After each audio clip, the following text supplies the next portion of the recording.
goals. I'm pretty sure you've realized this isn't Mike. I am Liz. With me is Josh and Steve. We've got lots of great news today. We're going to talk about the kits. We're going to talk about a preseason win. We're going to throw in some Steel Army news for you. But first of all, how you guys feeling with a new woman leader? Are you talking about the Steel Army or are you talking about this podcast? Oh, no, this podcast. Sorry. Okay, smarty pants. Good. As long as I don't have to do it, I don't care. Oh, well, that's fair. It's great, Liz. I love it. I am so excited to see where this goes as we start to change things up and have people involved differently. It's really exciting, right? Yeah. I mean, don't get used to it. I want to do hosting, but not all the time. So darn it. I thought I was going to always just have to talk to you, and that would be great. I mean, to be fair, you host a show on this network every week or every other week already. You do the full 90 during the season. It's true. I have drank a lot more. It's a lot easier if you drink more. Maybe that's what I'll do. Just more drinking. We'll start it off with that. Short term and lots of drinking. Got it. Yeah. Steve, how's the week starting out? Good. Yeah. Things on with master's program at work are going really well now. I don't know. I feel like I've had a few things that I've had to react to and respond to and some fires to put out, but none of them have been stressful. There you go. And so that's a really good feeling. Like I just feel like I'm in a really good groove. And you know what you're doing. Yeah. And I mean, you all, I think, know about this, but viewers and listeners probably don't know, but that Rory had surgery to remove some fabric about a month ago. He is 100% back to normal. I think you just heard me say his name, and he's like deciding if he wants to try to jump in my lap or not. So that's great because we're getting outside again and going for hikes and whatnot. So yeah, we're having some great weather right now for that. Josh, I know everything that you've done recently. Would you like to tell the viewers how your week's been? Busy. I mean, with the Steel Army going in full swing right now, we just had elections, all that kind of stuff, but we'll talk about it in a little bit. But yeah, so been very busy with that. As Mike pointed out, you can drink during this show as well. Don't worry, and I am. We are. I'm realizing that one, this is a comically big bottle to just hand me before the podcast starts, and two, it's honey hazelnut crisp. And it's a stout, and it is syrup. Like literally, it tastes like syrup. And it's rough. Yeah, this is a big bottle to have that. So we'll see how this goes. On the other end of the spectrum, I've got herbal tea. I'm drinking a Radler, so half lemonade. We're living very different lives over here. I think that's probably enough, of the back and forth. Let's get into the kit reveals. We were all there for the kit reveals. We had it at Heinz History Center, the #1 history center in America, right? They just got that award. I assume it happened because of the kit reveal that pushed them over the edge, obviously. 100%. Josh, what did you think about having a kit reveal at the History Center? The whole production of the kit reveal was far and beyond anything I expected from the Hounds, if I'm being quite honest. When we got there, I was already kind of in we'll see how this goes. Maybe it won't be that busy because, it seemed like they kept on saying tickets were limited, but then I saw them constantly posting that like every day. I'm like, if they're limited, shouldn't you be saying that sold out at this point? So I was a little bit worried that it was going to be kind of a small crowd. Just to find out that basically they packed that whole place. The ground floor was full. It was really cool to see just that many people there for a kit reveal. Nowhere near the stadium, nowhere near the time of a game. It was just all there for this one thing. And overall, again, like the production value, like them having the giant kits on the stairs, having that cool video, having I always get Bob's last name wrong. Papanel. How do you say his last name? I am the last person to ask. Come on. I keep telling people about it, and I'm like, Bob, Pumpy, Pump, and yeah. ADKA. They're never going to let me host you two again. We're all in trouble. But yeah, having him there, I'm not from Pittsburgh. I'm sorry. I don't know this. I don't have basic television. But yeah, his being live for the actual reveal part was really cool. Didn't realize that was going to go that way. Yeah, the whole thing was awesome. I thought it was fantastic. Steve, I know I did a lot of wandering around and talking to people that I haven't seen for a little bit. Did you wander around as well? Did you get back in the groove of general chats? Yeah, I mean, talking to some different like fans that I know and whatnot. Talking to a bunch of the players as well, which was really good to just like catch up with some of the guys, hear about their off season, what's been going on, changes in their lives, like good changes, big changes. So one of the guys telling me that bought a house this year. One of the guys talking about an injury that he had to overcome in the off season. So those types of things, right? That real stuff is a lot of fun to talk about. And then I have talked about this on the podcast a number of times, but my first ever Hounds game being the Open Cup game against DC. And Rob Vincent put the goal through for the Hounds in that game. And then he went to DC, right? So it's kind of been a cool transition for me to go from there, we go, DC to Hounds. And for Rob to be in that, and then to actually be like, hey, like I've actually followed your professional career for quite a few years now because I came to a game because of DC. You went there, like get to know him a little bit and talk to him because I haven't really gotten to know him before because he was gone before I started working with the pod. And so that was cool. Like get to know him a little bit more, catch up with Visser a little bit. And yeah, you know, like it's good to be back in that environment. Yeah, I agree. You bring up a good point though with I didn't expect so many of the players to be there because they only had like the 4 that were in the kit. Everybody else was just in like trainers and, you know, romping around, talking to people and picking on each other.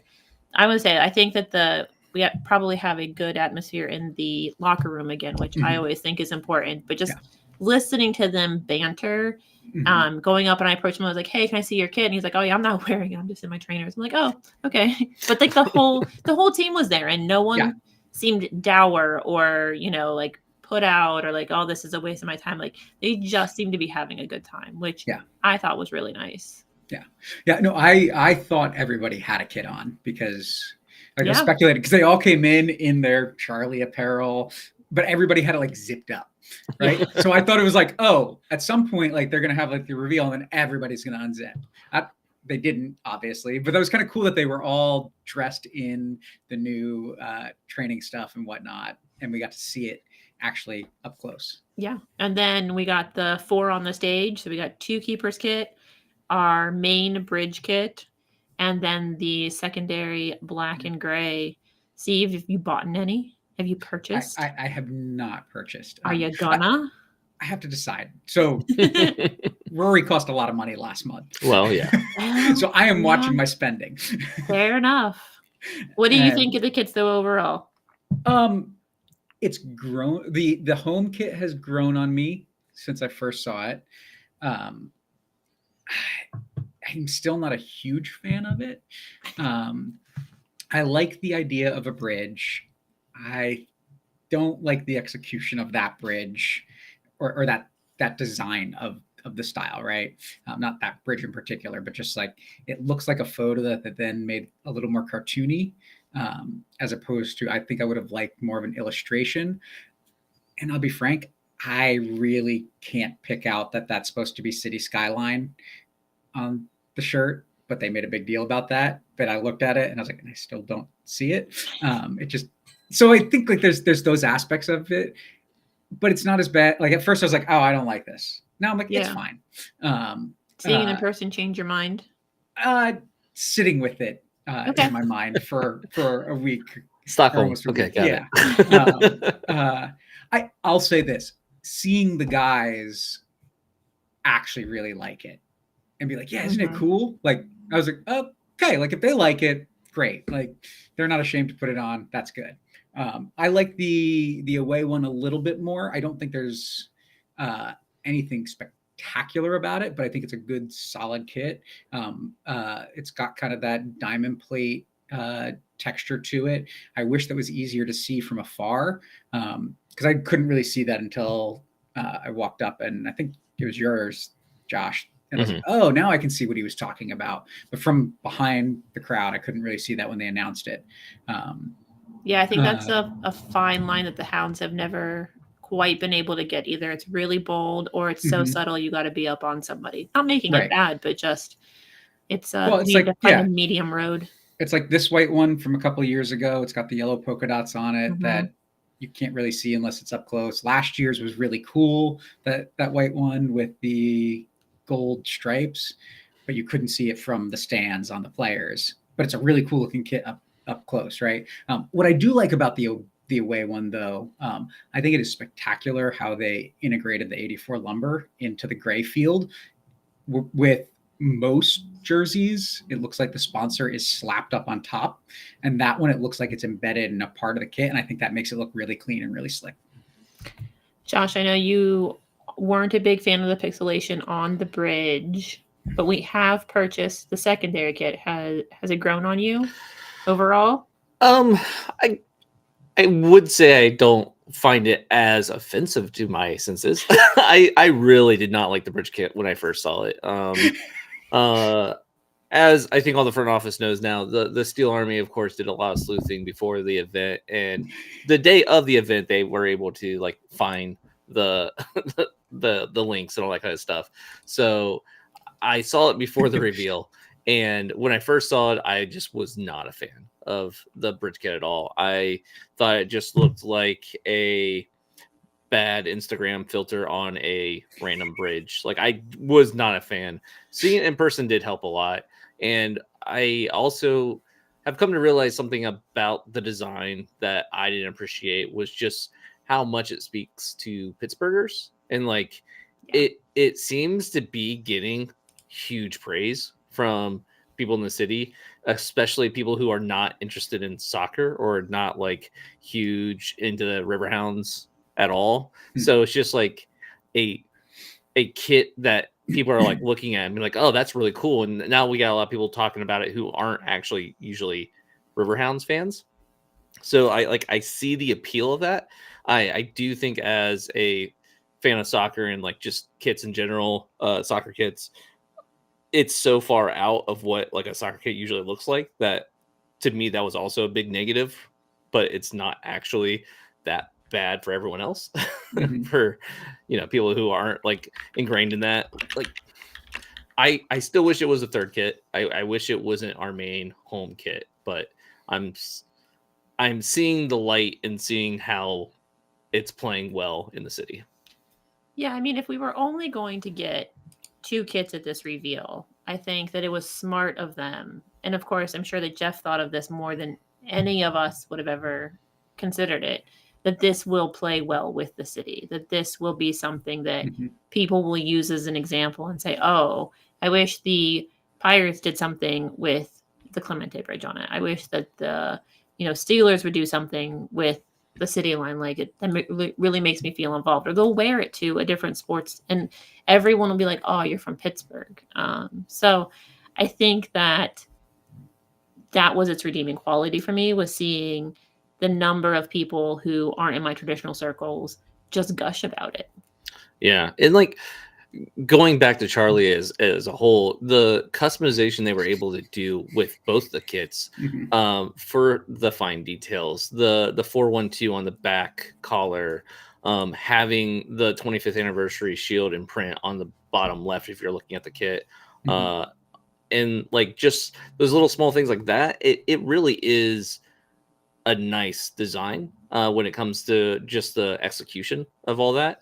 And I will say that I think actually the second kit, the fact that you can't tell that it's like that diamond steel design from afar is good to me. Like I kind of like the fact that like from from a distance it plays one way, that when you get up close to it you're seeing these other things, because like you're also not going to see that 25th anniversary outline, and you're not going to probably notice the fact that the away kit has PGH on the collar on the back.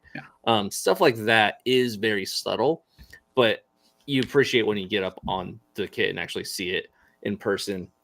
And Mhm. also with just the fact that they were able to do these things because they went with a, you know, a lesser known, a smaller company like Charly, I'm a huge fan of. Yeah. Yeah. And I think we've seen a lot of Charly kits be revealed over the past couple of weeks. And the integration of the sponsors is something that cannot be overstated for me. The way in which every kit that I've seen has looked cohesive, no Mhm. matter the team, no matter their sponsors, I think is an incredible step forward in the way that kits are presented to fans. I don't know how the sponsors feel about it, but also like just having something that looks nice, no matter who's representing you.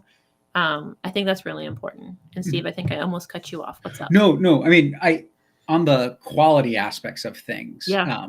like I'll talk about the actual like front of the home kit and what I don't like about it, how it's grown on me, like Josh was. but those details, and the thing that stuck out to me immediately was the trim on the collar and the sleeves, which I don't think we've seen a kit like that with as nice of trim that when we had Adidas in the past, right? And then I think the thing that's really cool that the team did with Charly is they have a women's cut for that on sale as well, right? So it's not just a one size guy's shirt. Right. But even the one size guy shirt. So if you share with a partner or you prefer guys cut, there is a little cutout, like a V at the bottom. So it doesn't just box off your hips.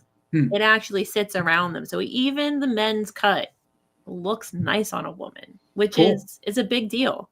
Yeah. I was glad when I opened it up. I was like, hey, look, they're actually selling a different cut as well, right? Yeah. Like that inclusivity for a shirt that is designed for a men's team. Right. And so what that tells me is if Mike is right and we ever get a women's team, Charly can do women's kits too. It's true. It's definitely true. Let's see. Laura Ellen wants to know, how are we feeling about the price point? So after tax, it's like $97 if you're here in the Berg. I feel like that's so typical for a price point. I was like, yes, I will pay that for this. But I wear my shirts. I want to support the team. It didn't really cause me any qualms. How different is that from other years? Does anyone remember? I think they were 90 when we had Adidas as well. Yeah, I thought so too. Yeah, our kits have been 90 for the last couple of years. It's kind of like the standard kit price point. I think it's too high, but I think it's all kits across the board. This isn't exclusive to Charly. I will say that also with that is there is no authentic versus replica jersey. There's only the authentic jersey. Basically, what we're getting is the exact same kit that the team's wearing.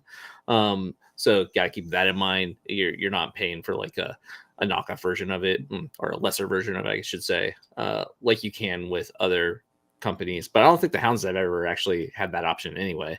You've always had to buy the authentic kit. You couldn't get a lesser version. So yeah, it's for the fact that it is, I would say, as good as quality, if not better quality than Adidas kits. And you get all those customizations, I'm fine with that. Yeah, I think that you also have to remember, like, Charly's pushing different things. So they're pushing designs. I think that they did help, with the production of that, the final design, but also even how our badge is attached. It's some kind of new fusion technology, something or other, where the first time that they've used that technology to attach a badge to a kit. So they're trying to push forward on the different technologies that they're using as well. Yeah, isn't it like a silicone type? So the badge is silicone, but like it's not just a heat. It's like not just a traditional heat press. It's some kind of fusion something or other. So I think that's interesting that they're interested in the technology of kits and not just, we produce cool kits. Speaking of the technology, they have this thing that I think could be interesting or gimmicky. I don't know. It might be gimmicky. There's a QR code that's on all the kits. Right. And this QR code, they're making it so that can be changed, like where it lands can be changed throughout the whole season, and they're going to change where it goes. They're talking about doing things like maybe special interviews with the players that you can only see if you scan the QR code, like ideas like that. Like if they play with it the right way and like kind of just have fun with that. And obviously I don't want stuff to be behind like a paywall for everyone, but like I don't want anything serious there. But there could be some really cool ideas, or like what if they do a promo where it's like, hey, 20% off in the store if you scan the kit and you get a cute, you get a special coupon or something like that. Like there's ways that they could play with this and actually do some cool benefits for having the kit. Yeah. Any final kit thoughts before we move on to a very chilly preseason game? Two things. Confirmation that there will be a third kit. Exactly. Yes, that's true. And a very clear indication that there may be a special kit. Yes. Yeah, they made no like secret of the fact that in fact Jeff said on stage that there's very big possibilities that they can do special kits pretty fast, and that they're probably going to. What I like for that is if they did a kit for like Pride or Cancer Awareness Month, like just for the team to wear, and they did those auctions that they did like once upon a time. Yeah. Like I feel like they're more possible and probably, easier to actually make a little bit of money from, or like have a good event from. So I think those one-offs I'd be into. I mean, this does mean we're probably going to get a camo kit, because I feel like that's usually one of those type of things that just happens with any, especially like, oh, we did a camo version of the kit. It's like, all right, you just sell them. I get it. But yeah, I do think it's really cool. I will put this out in the ether. My plea is to bring back the hoops for the third kit.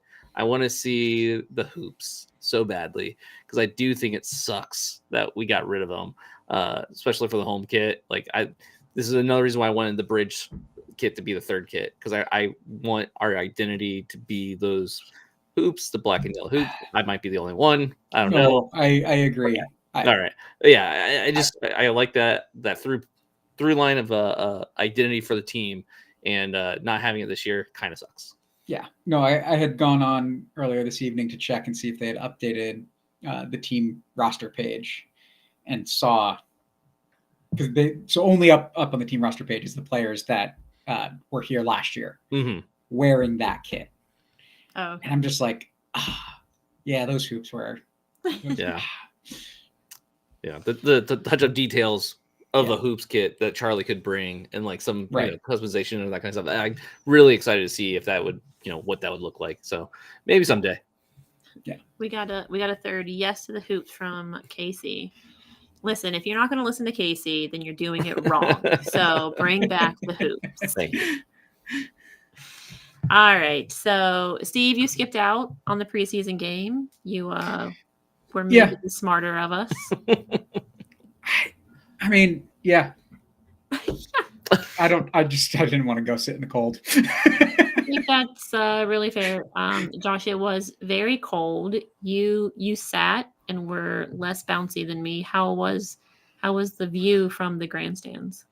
Okay, so we only get a chance to sit in the grandstands during preseason. We can't not be in the sports section during the season. So this is my one chance to kind of like see the game from up high in person in the midfield.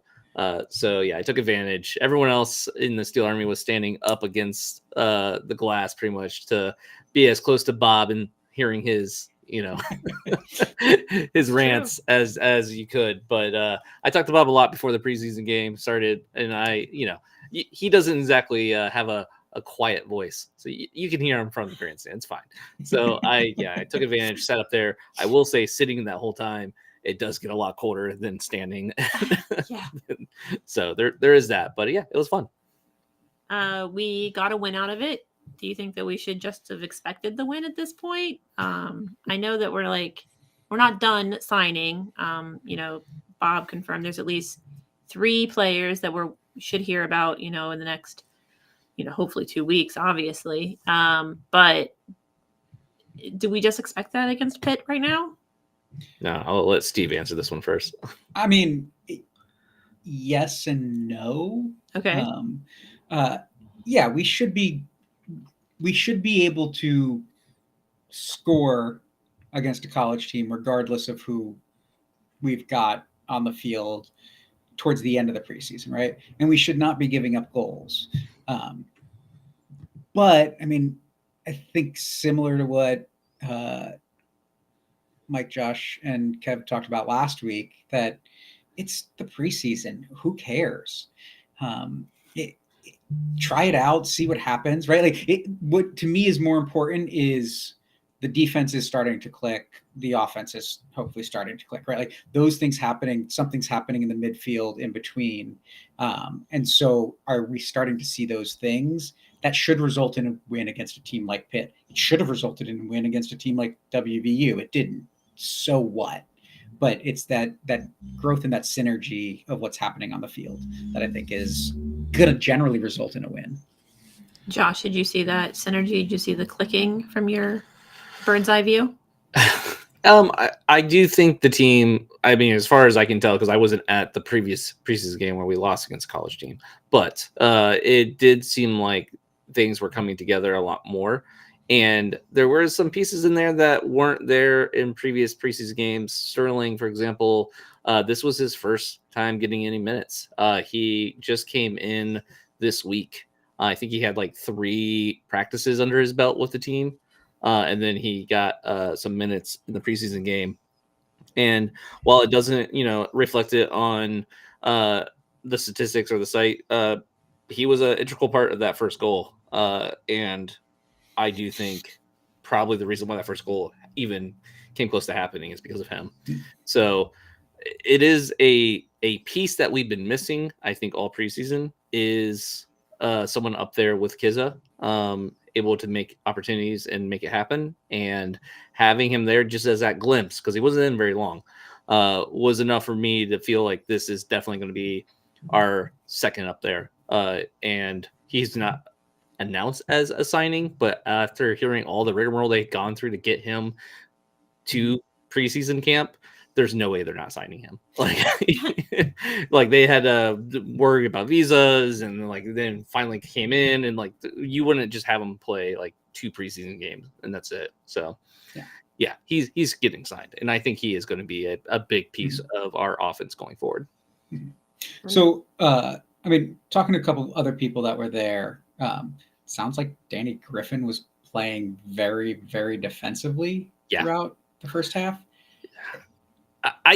So as far as formation goes, I don't think we should read too much into any of this, because again, preseason, playing with things, trying to figure out, new ideas. And it could also be like giving players minutes who would normally be in his spot.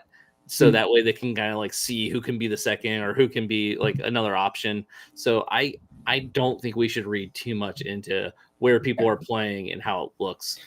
I just don't think it's probably indicative of the season going forward. Yeah, I think the only thing, and the reason I bring it up, is it made me wonder, is that a covering on defense because too many players were injured, or Bob wanted to see how that paired in an emergency situation? It's just a weird thing to hear about. And I mean, I don't know. Bob requires everybody to have a second position, and he will determine whether or not you play that second position 70% of the time. And so this was just him deciding if this was Griffin's second position. Everyone kept saying, well, they didn't do it last year. Listen, he gave him a pass last year. That's fine. I think that he's going back to like being Bob. I thought defensive midfielder was his second position. Well, there's that. So yeah, I mean, honestly, Bob's gonna Bob, and where he wants you to have flexibility, he's going to force you to learn how to be flexible. Something else about, you said you could hear Bob from the stands just fine, but I don't think I ever really appreciate the quiet talks that he does when he's walking back in front of the guys, and the way in which he's explaining different things. So he's talking about, we didn't connect enough passes in this way. We are not, going diagonal enough. I want to see, like, this is what I want to see when I put you out there as a sub, to like fit in. This is what my vision is. Like, his explanations are so in depth that you don't hear, because all you hear is like, forward or Romeo or whatever it is. It's nice to hear those things, because I do think that on the show we question a lot, does he just yell at the guys too much? Is it good for everybody's mental health? But seeing that other part that was nice. That's why I like being up on the glass, because that's part of what I'm there for. Well, and that's one of the things I've really enjoyed about the times where I've had the opportunity to go and observe training during the season, Yeah. and do some of the interviews at that stage, and just like watching the scrimmage and hear him to talk to things, or like walking over to a player who's injured, and talking through like what he's seeing and explaining things, and like, so this is what we need to be seeing, right? And sometimes you wonder, like, does he just need to talk about that? I think part of it's that, but also it is coaching, right? It's here's what I expect, and he just takes the opportunity to, like, you're here, I'm going to coach you right now. He will take every opportunity to coach. Yeah. That is for sure.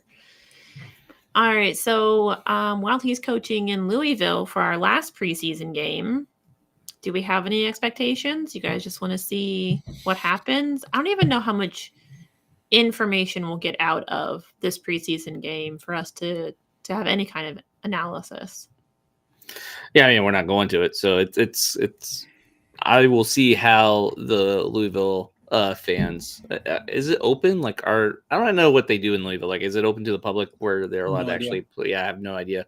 So we'll find out, but I don't know. I don't expect too much, and I don't want people to freak out if it is a loss. Just because of the fact, like I said, like I feel like our offense is just now getting to the point where we have all the pieces in the actual locker room, like it's actually there. So giving it a little bit more time to gel is going to be expected. Obviously the season starts pretty soon, so they don't have that much time, but I'm still not going to freak out if they don't have it quite there for the last preseason game. Yeah. No, I think I pretty much agree. What I want to see is the defense starting to gel, right? If we're giving up 3-4 goals against Louisville, then I'm a little concerned going into the season. If we give up a goal, all well, right? Like they're a little more cohesive up top, whereas we're rebuilding our defense. But I don't want to get a report that they just rolled over us. What if we each put in 5? Josh, how do you feel about that? Neat. I think that says more about Louisville than it does about the Hounds. Crazy fun times? Yeah, sure. Why not? Behind closed doors? That's a different podcast. I'm so sorry. All right, we'll move on very quickly. All right, so we did, before the preseason game, Josh, we had the Steel Army annual general meeting. There was some shakeups on your board. You're no longer president. No Hooray! longer president. Are you already sad? Huzzah. Oh, I'm terribly sad. Terribly sad. No. So last year we made a change to the bylaws to include a new position called Director of Merchandising, and I moved into that position. Pretty much made that position because I thought we needed a person who was just dedicated to, in this modern time, we mail out a lot of merch. It's not like it used to be where everyone just picks it up at tailgate. Like when it comes to memberships, over half usually are shipped, not picked up at tailgates.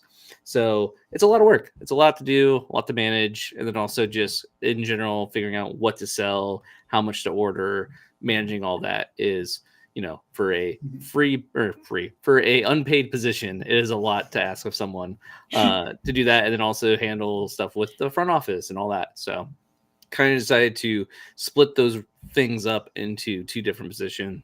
So the president is more involved with working with the front office, communications, kind of like when someone calls for an interview for the Steel Army, the president's usually the person that has to go do that. And then the director of merchandising is just going to be more focused on the back end of things with memberships, shipping those out, the ordering scarves and shirts and all that kind of stuff. So speaking of the memberships, another reason why the change is really helpful this year is because we made a change the way we do memberships as far as the way discounts are rolled out, making it a little bit more official and works easier now is you have a membership number that's printed on the card.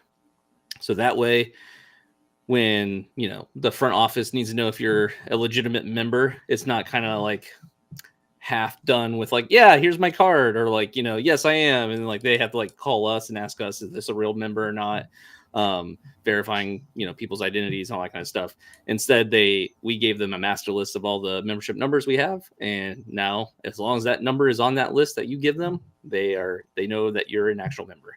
So that's how you get your discount. The problem though is that means they don't have a list of like people's names or anything like that. So there's no way for them to know if the people that are currently getting the Steel Army discount, if they haven't verified that number, if they're actually still a member.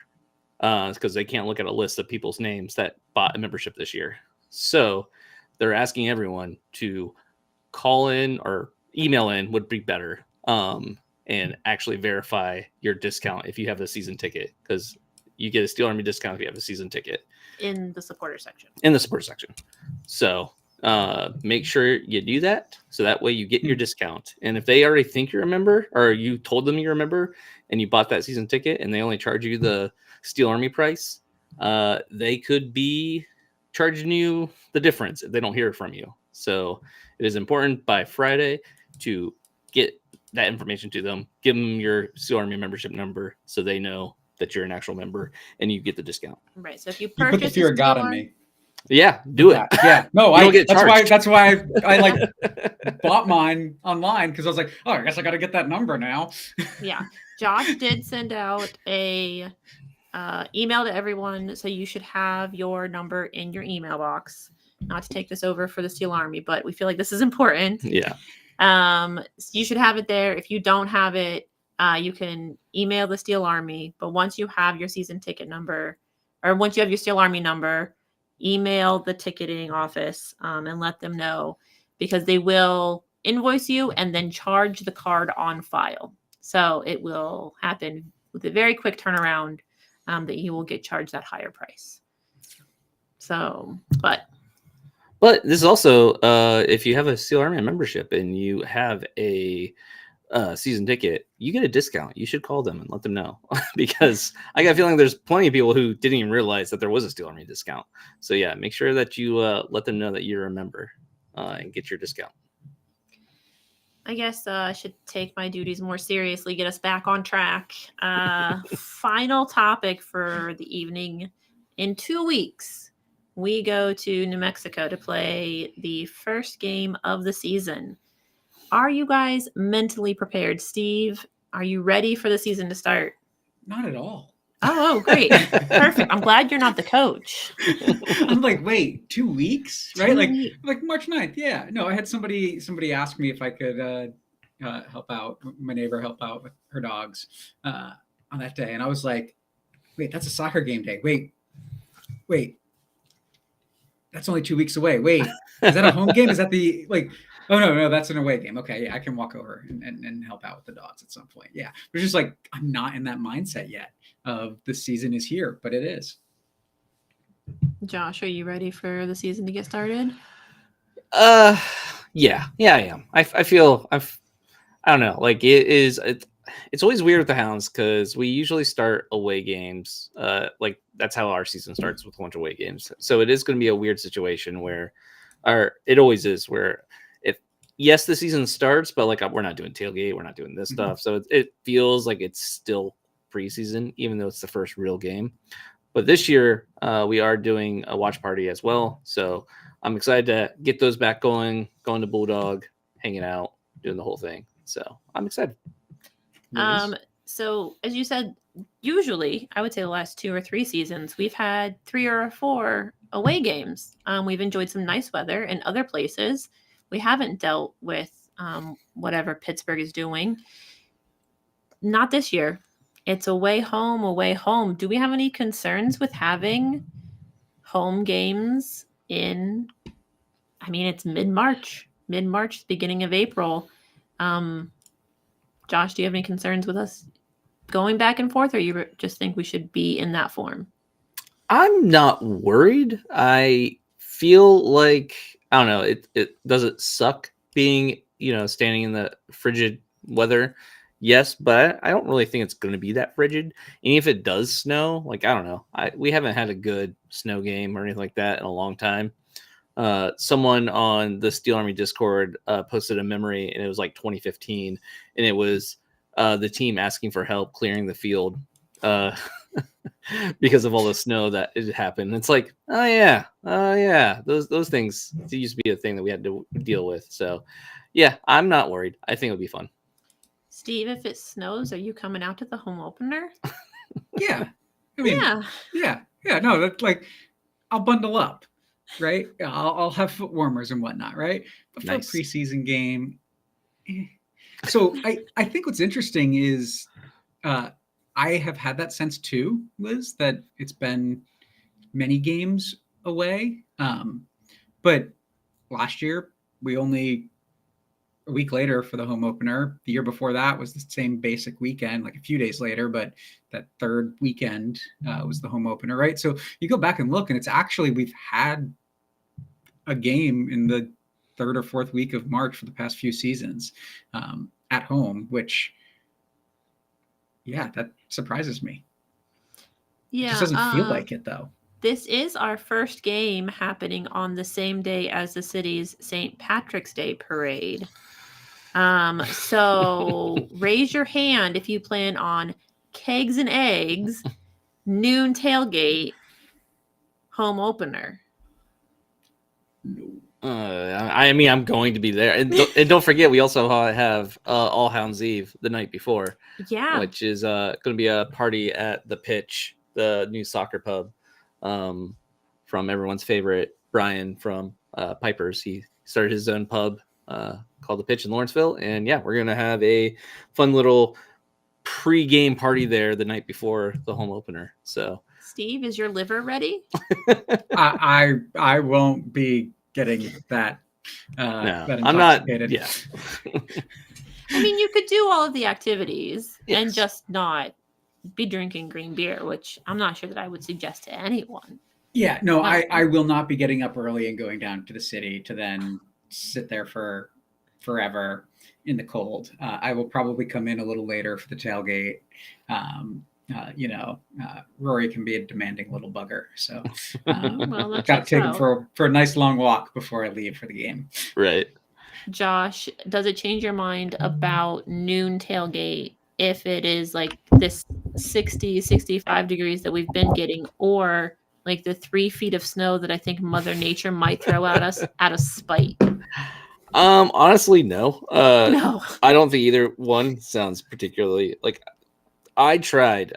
Old man Josh tried to convince the Steel Army, hey, maybe a noon tailgate is a bad idea when we have All Hounds Eve and the parade the next day. Like maybe we do like a 2 or 3 or 4 o'clock regular tailgate, and everyone unanimously was like, what's wrong with you? No, we have to do a noon tailgate. I'm like, all right. Yeah, Josh didn't step down. He was impeached for that suggestion. Right? Hey, Josh, at least him out. That's what you gave up. You gave up veto power. Yeah, right. I was like, okay, fine. I guess we can do a noon tailgate. But yeah, it'll be fun. It's gonna be taking it slow. It's a marathon, not a sprint. So just keep in mind that. How are you feeling about all of this, Liz? Like, are you good? Are you ready? Having a couple of events with the entirety of, not the entirety, but a lot of the fans, people who I don't see on a regular basis, I'm so ready. I'm so in for this chaos. Like the conversations, the jokes, the things that we're talking about, different TIFOs going on. There's already things that are happening that are shaping this season, just like it happens every year. But it's also, I hate winter. I hate it. So getting back out in the sun, planting my garden at the same time. This is peak coming out of my shell life for me. So I'm very excited for all of this. Also, I'm not as old as Josh is on the inside. I'm younger, so everyone knows. I'm actually younger. He is actually younger, but not on the inside. But yeah, I think I'm ready for it all. I like that, we have the watch party at Bulldog Pub. I mean, those are always for the opener against New Mexico. It's just getting, 30 people way too close together and shouting at a TV screen and watching locals they're not as confused at Bulldog. They're like, they're kind of into it. and converting people. It's amazing. I'm so ready. Yeah. Well, that's all I had for the agenda. Maybe a little bit of a shorter show, but it's stuff that we talked about. Do we have any final thoughts before we wrap this up, Josh? I kind of glossed over some of the other details of the preseason game because I totally just wasn't thinking, but like Mertz was taking corners and some of those corners looked really good. I'm just saying that's nice to see. And I did think that the team overall, I'm excited. I was a little bit apprehensive before going into this game, especially since everyone was talking about how terrible the preseason game was before this week's, and how Bob was like ripping the team for like a good hour afterwards. And yeah, it was just, I'm like kind of dreading the game itself. I was like, oh, this is going to be bad, but yeah, pleasantly surprised. I'm excited. I like how Bob admitted too. He's like, yeah, I kept him in the locker room for a really long time. Like, well, I'm not sure if it's better or worse how self-aware he is of those moments in his life. Steve, you got any parting thoughts for us before we sign off? So not like on field specific, but Sure. ran into Jeff Garner Saturday night, and just such a nice guy, right? Like, but one of the things I just like chuckled about is like he couldn't turn it off, and it's like, oh yeah, it just came from the preseason game. Meet my wife and a friend, blah blah blah. He's like, and just like launches into like all the things that he's excited about and all the changes, right? And that's exciting, right? Somebody that in that role that run into him out and about in town and just is thrilled and loves what he's doing, and what he's doing is important to the environment at the stadium. Man, he not only joined the Steel Army, like, so that's fine. He supports us. No, and he brought that up. He was like, sat oh yeah, through the renewed my entire membership. Presentation. Yeah. I feel like he might have taken notes. Yeah, no, he was excited about it. Like he brought that up and said that too. Yeah. That he got in line to renew his membership. He's very into it. He was thrilled to go to the AGM. All right. Well, please, everybody, let Mike know how well I did. Tell him that you did not miss him at all. I would really appreciate that. Those are what we think about everything coming up. Most importantly, in your comments, please let us know whether or not you would like to have a camo kit this season as a one-off. Most important question of the night. Otherwise, I guess we'll probably talk to you next week. Cheers. See ya. Bye. I forget how to end the podcast. Awkward conversation.